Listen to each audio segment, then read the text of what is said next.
we've completely lost track of the days, and then we realized April's almost over and we haven't done an April farm tour yet. So come along, we have a lot to show you.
We've been busy working day and night, every day, every night, but we are making some progress. We have all of our tomatoes, all of our peppers potted up into, into the paper pots, or in this case, this year also into some plastic because we just ran out of time, and this takes twice as long as this. So we had to bite the bullet. We did some plastic this year. Hopefully we'll get it back. We can reuse it, but if not, there's gonna be food. There's gonna be tomatoes for people. Now, I am a crazy person, so obviously I do need 1 million tomatoes, but all of these tomatoes aren't for us. We have about 500 tomatoes that we've started for us personally to plant for the farm this year. We have some that I'm really excited to try. I have a big red one called Big Dina. I have a couple of really funky looking cherry tomatoes, so I'm excited to see what these are all gonna turn into. But the majority of what's in this greenhouse is for our seedling sale that's gonna be starting for May. We have about 1,000 tomatoes that I started, and we've had a lot of interest in our seedling sale this year. We have twice as many people who are on the pre-order email list, and people want their stuff now, and it's still frost overnight, so people can't actually plant outside. So I'm crossing my fingers. Maybe we'll actually sell out of our seedlings this year, which would be amazing. That would be so amazing for us. The weather has been really nice for the last week, but April has had some serious weather complications for us. We had a few nights that got down to below freezing here when the weather said it wasn't going to be that cold. And so we've had a lot of tomatoes that have just, been very damaged. Most of them are salvageable. They're just like a light touch, but we have had some serious losses this year from the weather. It's been a cold spring for us, and we're a little bit spoiled because last year it was a beautiful spring, but it's really hard when you don't know what's gonna happen for the weather. One thing we do know though now is what we're gonna do up in this section of the yard. Last year, this was a whole mix of just things. This has turned into the spot that we put things that we don't know where they need to go. And we need to be more intentional because it just takes too much time to move everything. So this year, we bought a ton of bulbs that are perennial. They're gonna come back year after year for our cut flowers, and they're gonna go up here. And because we hate grass, and it's been a complete nightmare up here, the plan is we are going to be planting those perennials into plastic. This is gonna stay down, for a handful of years. We're not gonna touch it. It'll smother the grass, fingers crossed, and then at that point we can reassess a few years from now. But into plastic, low maintenance, put it in once, cut it year after year. That's the plan for up here, and it's gonna look really beautiful because this is up near our house, so having this just wall of flowers is gonna be really nice. With the weather so bad at the beginning of this month, we were unsure if spring was ever gonna come, but the bulbs are going, it's officially spring, and it's starting to get really beautiful here on the farm. The cherry trees have started flowering, they smell amazing, and that means we have fruit coming. If we're patient, there's fruit on the way. May is when we start planting out all the transplants, and so that means now, end of April, good time to get the flower farm area all prepped. We got this all tilled up today. I'm gonna be putting down plastic. We dropped so many flower seeds into this spot. Like, it's not an exaggeration to say there's 1 million flower seeds just ready to grow and be a big mess in here. So this entire section is gonna be covered in fabric. It's gonna make it low maintenance for us, and hopefully it means we can get lots of flowers this year. All of our overwintered crops, like the kales here, are starting to grow like crazy. They started to get ready to go to seed. So we have a little bit that we can personally eat in here, but this all needs to come up too. Come May, this all needs to be planted as well. So as soon as we have the flower farm finished on the prep, we're into here. We're every last little bit.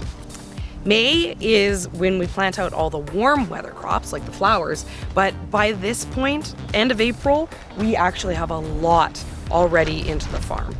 We currently have our first succession planted. This stuff will be ready to harvest end of May, and we're super excited. The choy boy is soon gonna have an infinite number of choys to eat, and we are gonna be eating this delicious Salanova lettuce in weeks. We got the countdown going. We can't wait to be eating fresh again. It was way too windy, so we stopped filming. It's the next day now.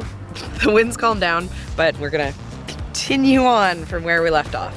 We have a few beds planted already with our earliest seedlings into the ground, but that doesn't mean that's the only thing going on in the farm. We actually have 50% of our beds planted at this point, and I'm super excited because they've actually started to pop up.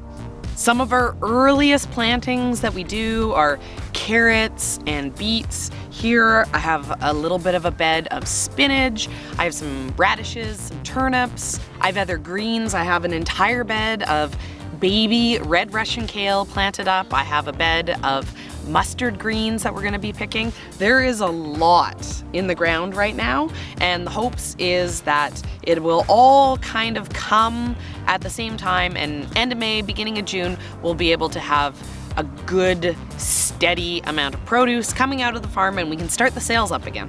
Obviously, this year, things are not going as planned for everyone. And so the big farm plan that we made at the beginning of the year kind of has gotten thrown to the wind, and we're just kind of rolling with things. So this here beside me is a bed of onions, and I started these because I'm obsessed with starting onions from seed, but we had zero plans to have any onions planted in the farm, and at this point I have a bed and a half of onions planted. We're trying to plan for crops that keep in the farm a little bit longer. I'm a little bit cautious about doing a lot of baby greens, a lot of radishes, things like that, that when they're ready, and we have to pick them, and we have to get them into refrigeration, and we have to sell them really quickly. We don't know what sales are gonna be like this year. Other farmers are saying that sales are crazy this year, but it's still quite a ways off for us here. You know, we're end of April, but it's probably not, you know, we're another 5 weeks off before we start selling. So we're just unsure what the season's gonna be like. And so because of that, we're making very quick pivots on what the farm plan is for this year. We haven't talked about it a ton in these like edited videos, but I do talk about a lot of the day-to-day details over on our Instagram account where there's comments, you can talk to us there. So yeah, if you guys ever have any questions about what's going on, all these little details that don't necessarily show up in our videos, check us out on Instagram or Facebook because we're active there as well. This year is about just getting as much done as we can. We had originally hoped we were going to be doing a lot of infrastructure work this year. We wanted to, build up all this equipment for our washing station. We wanted to get this big walk-in cooler going. Now our focus has shifted again. Our focus is more about just getting the farm going as efficiently as possible. We don't necessarily think this year we're gonna need the efficiencies in our washing and storage because we don't necessarily think we're gonna need to be bringing these huge volumes that we wanted to have for the farmer's market. This year's more about having lots of food out in the field that we can just go and we can pick and get out to people. We're planning on mostly selling as these, pre-packed mixed veggie boxes. We have some concerns about how to get, the food to people without overhandling, without having any risks of contamination. So we want to do kind of these $20 veggie boxes. And, we're hoping that maybe we'll be selling these every day of the week. So it's more of a situation that we're planning is we come out, we harvest 10 of these veggie boxes and then they go out, rather than we come out, we harvest, half a bed of radishes, they're in the fridge and they're ready for our market in a day's time. So, our workflow plan has changed, which means our planting plan has changed, which means our infrastructure plan has changed. And, who knows? Things can be completely different 2 months from now and we'll be back stressing out about getting all of our infrastructure done. But, this is where we're at right now. One of the infrastructure things that we have kind of needed to do is get this greenhouse going. And last year I put it up super quick and then I moved on to something else. And I never put any sort of like structure to it. So everything all collapsed and it looked really bad and it was just a big waste of time. So it still looks all junky because the plastic's lying around and there's, rope everywhere. But I have it all built so that it'll stay together nice and strong now. When we put this up last year, this was gonna be important for our farm plans. I planted a ton of lettuce in here. I was thinking that we were gonna be able to have produce, up to almost Christmas coming out of here. And that kind of, we dropped the ball at the end of the season. We made our farm status. We achieved our sales that we needed to for that year, and we're exhausted. So it kind of, this disappeared off our radar, but this is still important for this year. I'm hoping that this plastic's gonna get up in a couple days. I have zucchinis that are started in my greenhouse and I wanna get them planted into the ground here in the hopes that maybe I'll be harvesting zucchini beginning of June instead of beginning of July. This is just gonna be getting us some of that summer produce that little bit earlier. That's gonna make it way easier for us to do those boxes with a mix of things that people are looking for. This is a crop that we are super excited about. Ian and I love garlic. If you go back through our videos, we have a garlic harvest video every single year. And let me tell you, I am excited about the one we're gonna do this year because we have over 1,500 heads of garlic planted. Last year, we grew 500 heads of garlic, and that was amazing. But obviously, we needed to, leave that number in the dust. So we have a lot of garlic out here, and we were really surprised at how well the garlic sold. We actually completely sold out of garlic before our farmer's market ended. So we know there is demand for this much garlic and also the fun of growing this much garlic. Here at Red Roof Farms, we're all about doing things halfway and then kind of stopping for a while. So we got half our compost spread out on the top dressing for the garlic here, and then we moved on to something else. It is what it is, but the garlic's coming along and we'll get the rest of this top dress sometime soon. Right now, the focus is we have chickens on on order, and they're supposed to show up in the next week.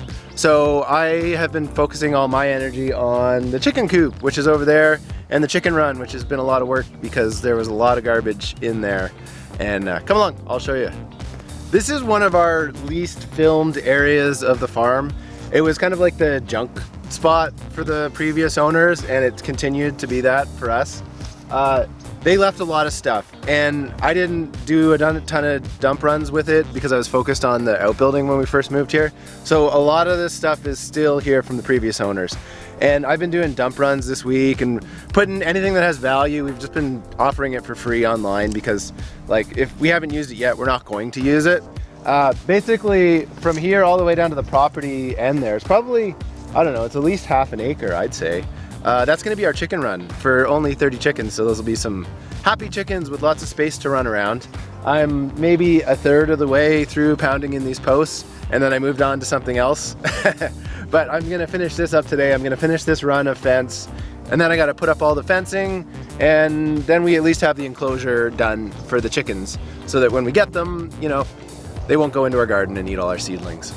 This is going to be our chicken coop. It was just a shed, and basically everything that was in this shed was from the previous owners. I had never cleaned it out yet. Had a bunch of really heavy stuff in there, so I didn't really want to touch it. But now all that stuff is out. It's almost completely cleaned. I put this wall on here. I made this door. I still have to do some nesting boxes and some roosting spots, but that should be easier than, you know, the stuff that I've been doing. So I'm really excited to get chickens, and I'm pretty excited about how this looks. I think it looks pretty good. Look how nice that works. Ooh. Still a work in progress here. Still full of garbage. Well, not as much as it used to be. He wants to be here, but he doesn't. He's a free man on the land. Our big focus has been getting the chicken coop done, getting all the chicken stuff done. That needs to be done because the chickens are coming for the weekend.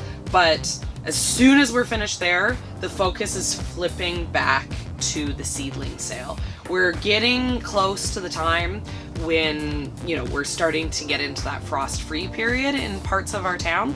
People have been going crazy wanting the seedlings, and you know, as you can see from a lot of these, they're looking good. They're looking nice. These, you know, these peppers are definitely, we got some nice looking peppers here. Last year we did 1,800 tomatoes, which was way too many tomatoes. I think we only sold like 400 or 500 tomato plants in the end. And then we had a scattering of peppers, and we found that people were really interested in the pepper plants, and especially hot peppers. We only had a few hot ones, but they sold out quicker even than the sweet peppers. You know, the peppers don't actually take as much space in a home garden as a tomato. You can get about 4 peppers in the square footage that you need for one single tomato plant. So we decided this year we were gonna do a lot more peppers, a lot more selection. You know, we got in some of those like hot ones that I have no interest in growing. We have a handful of different habaneros, but we also have some really funky mild ones. We got a whole array of colors. We got like yellow, purple, red, green, you know, tons of jalapenos because I like those, so I don't mind having those left over. But yeah, we got a lot. So this year we have 1,000 tomatoes. We probably have about 1,000 peppers that are for sale, and we've also started doing our smaller seedlings as well. And this is all going to be ready to go starting next week, and you know, it will be healthy and happy for the month of May. So we have a pretty good window to sell everything, and we're crossing our fingers it's gonna sell out. It feels like there's a good chance we'll be able to sell most of it this year. The tomatoes and the peppers are a huge pain in the butt for the seedling sale because they're so frost sensitive. They need to be in the greenhouse. If the greenhouses get too cold, they'll die. We have to haul them in and out. But this is the stuff that I do like growing for the seedling sale. We grow for the seedling sale all of our smaller, you know, like lettuces and kales and things like that in the soil blocks. So they're plastic free. They're, you know, they're nice and easy for us to get to people without making like a lot of waste. And yeah, this stuff is a lot more cold tolerant. So we have it in this low tunnel for overnight to protect it from any sort of frost or keep it a little bit warmer. But this stuff, you know, it doesn't look like much right now, but even in a week from now, they're gonna be perfect size seedlings for the sale. Last year, one of our biggest sellers at our seedling sale, which really surprised us, was strawberry plants. We did up these 1 gallon pots with 3 strawberry plants per pot, and we were selling these for $10. And this is all brand new ever-bearing strawberries because we completely sold out of ever-bearing strawberries last year. So I put in a new order of these to get up new stock, and then we almost sold out of our June bearing as well too. So this is all my June bearing from last year that we have available still. But yeah, people were really excited to get these big, healthy strawberry plants, you know, give a really good kickstart to their strawberry patches. And we sold a lot of this, so we're hoping to see that again this year. We had so much success with those 1 gallon strawberries last year, and we also, almost every second person was asking us, flowers, do you have flowers? So we bought all those dahlias that we keep talking about, with the plan that we're gonna have the 1 gallon dahlias available. Our original plan for these was that we wanted to have the plants big, beautiful, bushy for Mother's Day weekend, and we were hoping to bring these down to the farmer's market and sell them as a Mother's Day present. That's not gonna happen anymore. But we still think that these are gonna do quite well. I've actually sold 2 already, and you know, and we're not even doing the seedling sale yet. So I'm excited to see how these sell this year, because this is something that we might, you know, keep doing for future years. This is a lot less work for us to do than, you know, pretty much anything else. There's definitely some cost to getting these going, but the labor to have them to sell is a lot lower. So it means this is something that we can do while still growing lots of food. You know, we're really excited, and we're also experimenting with like a few other things. We know dinner plate dahlias, people are going to be super excited about that. But you know, I have all this liatris that I'd bought for our cut flowers, so I potted up some of those. You know, they're going to end up being really nice little plants. And then we also potted up some of our big lilies. So, you know, we'll see. I'm hopeful. I'm hopeful that we'll sell everything. If we can sell absolutely every single seedling that we've like grown and potted and have available for sale, then we will achieve farm status before we even start selling the food. And if we can do that, you know, that's like our bare minimum of where we want to be. We need to get we need $10,000 worth of farm gate sales to be able to guarantee that we still have farm status for continuing years. And if we can get that before the season kind of even starts, that's going to take a lot of pressure off of us. So fingers crossed. Cross your fingers for us, guys. Grab that cat. I know. Grab that cat. This snuggly kitten. Look at this snuggly kitten. We had filled every single one of our seedling trays. We had 0 left, which is slightly worrisome because we have 100 of them. And we also have like every single one of our short soil block trays full.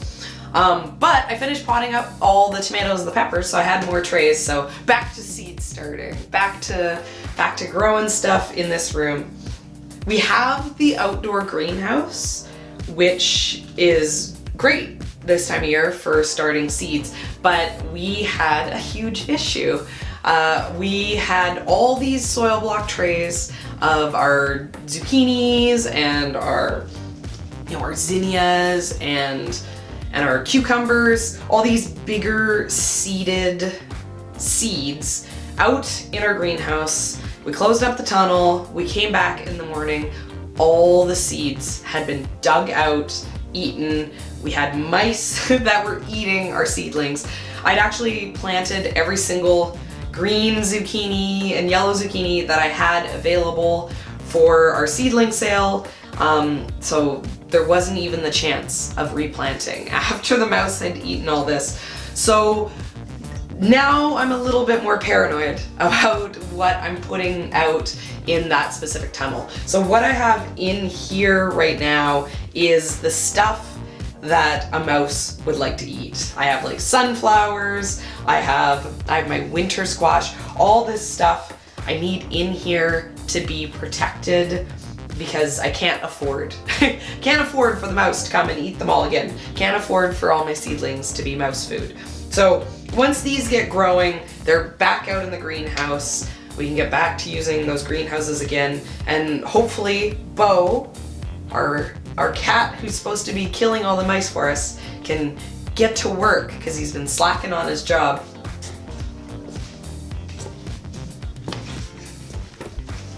All these slackers. All these slackers. Hey, Fatty, what do you do? What exactly would you say you do here? You have more? Obviously I have more. Does it ever end? When the last frost, or when the first frost of the season comes, then a lot of it ends. This one's kind of exciting. These are all of our cucamelons, and they're looking pretty good. These, they need heat to grow. They kind of don't do anything until you give them like over 100. They thrive at like in the range of 100 to like the surface of the sun. That's a cucamelon's preferred temperature range. So these are inside where it's just kind of a steady 20 degrees Celsius in here. So, but soon these are gonna be planted into our greenhouse. And then obviously I don't need this many. These are seedlings too. And other things that need the heat. Ooh, basil. These are all for sale, but I'm excited. I'm excited for all these. I'm very impatient. I'm impatient for all the cool weather crops to be available for me to eat. And I'm also impatient for all the warm weather crops to be available for me to eat, because I'm over this not having fresh garden food. All we have right now is walking onions, which are good, but I prefer tomatoes.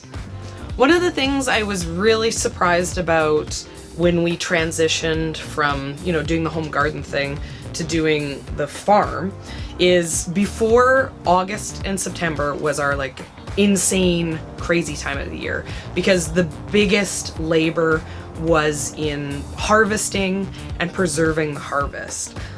Whereas now that we're farming, the busiest time of our year is April and May, which is crazy because we don't even have food ready. But we're starting so much stuff, we have to prep so much ground. There's just so much more planting and like pre-prep planting that needs to be done for the farming system that, we're out here all day, every day, and we're going to bed and we're feeling very behind schedule. So we're getting there. We're halfway through, end of April. We're halfway through this, just crazy 2 months. And we're keeping on top of things, but yeah, we still have a lot of work to do. As we're walking through showing you guys all the progress that we've made this month, I'm making the mental list. Oh my God, there's this. Oh my God. Oh, there's so much that I need to do. But yeah, it's getting there, and it's gonna be looking really good. Even one more month, like when we're doing our May farm tour, it's gonna be getting green. It's gonna be getting to look like the abundance of a farm soon. So I hope you guys enjoyed seeing what we've been up to, and we'll see you next time.